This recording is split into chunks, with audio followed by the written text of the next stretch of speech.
ഹോഹ്, എന്തൊരു ചൂടല്ലേ! ഈ വർഷം സഹിക്കാൻ പറ്റുന്നില്ല. എന്തുകൊണ്ടാണ് കേരളത്തിൽ ഇത്തവണ ഇത്ര കഠിനമായോ ചൂട് അനുഭവപ്പെടുന്നത്? ഇതിനു പിന്നിൽ ചില ശാസ്ത്രീയമായ കാരണങ്ങളുണ്ട്.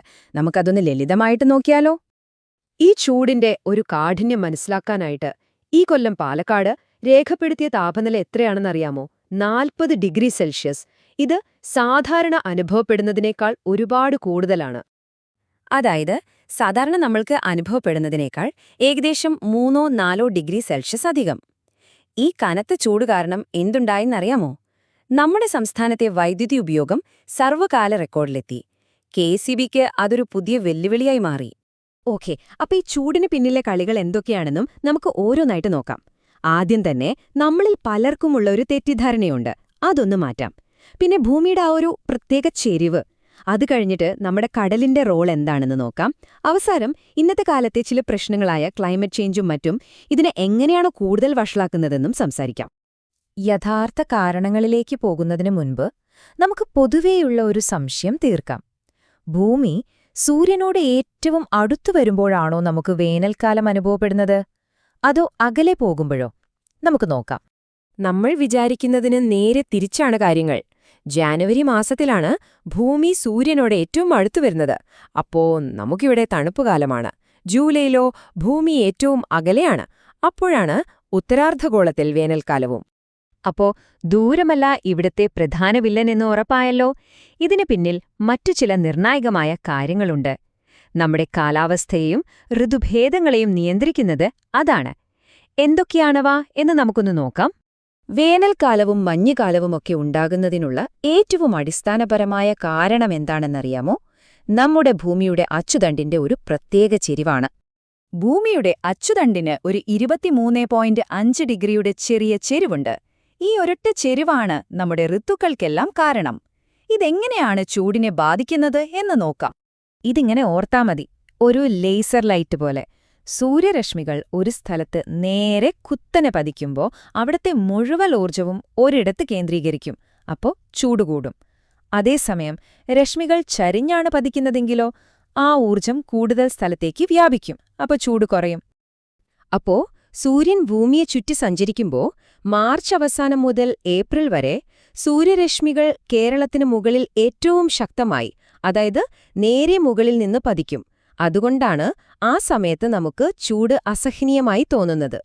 രസകരമായൊരു കാര്യമെന്താണെന്ന് വെച്ചാൽ, ഇതിന് നമ്മുടെ വിഷുവുമായൊരു ബന്ധമുണ്ട്. ആയിരക്കണക്കിന് വർഷങ്ങൾക്ക് മുൻപ് ഈ വസന്തവിശ്വം എന്ന പ്രതിഭാസം നടന്നിരുന്ന ദിവസമായിരുന്നു വിഷു ആഘോഷിച്ചിരുന്നത്. കാലക്രമേണ ഭൂമിയുടെ അച്ചുതണ്ടിനുണ്ടാകുന്ന ഒരു ചെറിയ ആട്ടം കാരണം ഈ തീയതി മാറിവന്നു. ഓക്കെ, അപ്പൊ ഭൂമിയുടെ ചെരിവ് ഒരു പ്രധാന കാരണമാണ്. പക്ഷെ അത് മാത്രമല്ല, ചൂടിന്റെ തീവ്രത ശരിക്കും മനസ്സിലാക്കണമെങ്കിൽ നമുക്ക് ചുറ്റുമുള്ള സമുദ്രങ്ങളുടെ പങ്കുകൂടി നമ്മൾ അറിയണം. വെള്ളത്തിനൊരു പ്രത്യേക കഴിവുണ്ട് ചൂടിനെ സംഭരിച്ചു വയ്ക്കാൻ. ഇതിനെയാണ് തെർമൽ ഇനേർഷ്യ എന്ന് പറയുന്നത്. അതായത് നമ്മുടെ സമുദ്രങ്ങൾ ഒരു ഭീമൻ ബാറ്ററി പോലെയാണ്, ചൂടിനെ സംഭരിച്ചു വയ്ക്കുന്ന ഒരു താപ ബാറ്ററി. ഏപ്രിൽ മാസം ആകുമ്പോഴേക്കും നമ്മുടെ കടലൊക്കെ നന്നായി ചൂടായിരിക്കും. അപ്പോൾ സൂര്യന്റെ ചൂട് കൂടി വരുമ്പോൾ സംഭവം ഇരട്ടിയാകും. എന്നാൽ സെപ്റ്റംബർ മാസത്തിലോ അതിനു മുൻപുള്ള മാസങ്ങളിൽ നല്ല മഴ പെയ്ത് കടലും അന്തരീക്ഷവും എല്ലാം തണുത്തിരിക്കുകയായിരിക്കും.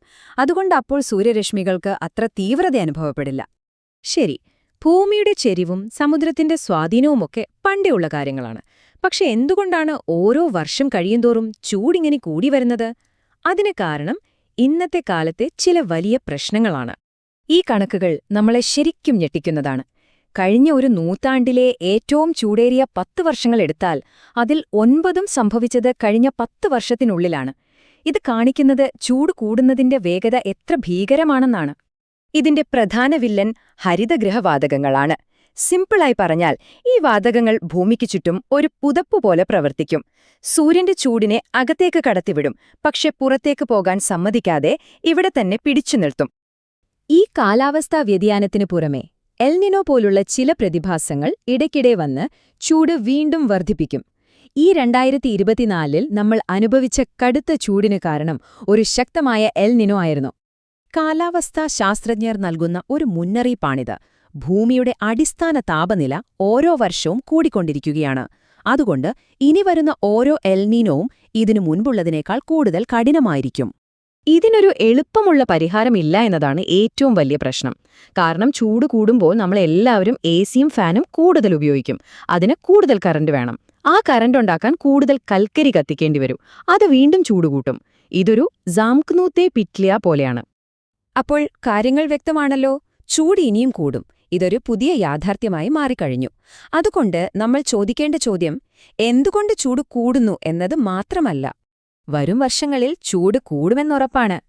അപ്പോൾ നമ്മൾ ഓരോരുത്തരും ചിന്തിക്കേണ്ട പ്രധാന ചോദ്യം ഇതാണ്: കൂടുതൽ ചൂടുള്ള ഈ ഭാവിയുമായി നമ്മൾ എങ്ങനെ പൊരുത്തപ്പെടാൻ പോകുന്നു? ഈ ഒരു ചോദ്യം നിങ്ങൾക്കായി വിട്ടുതരുന്നു.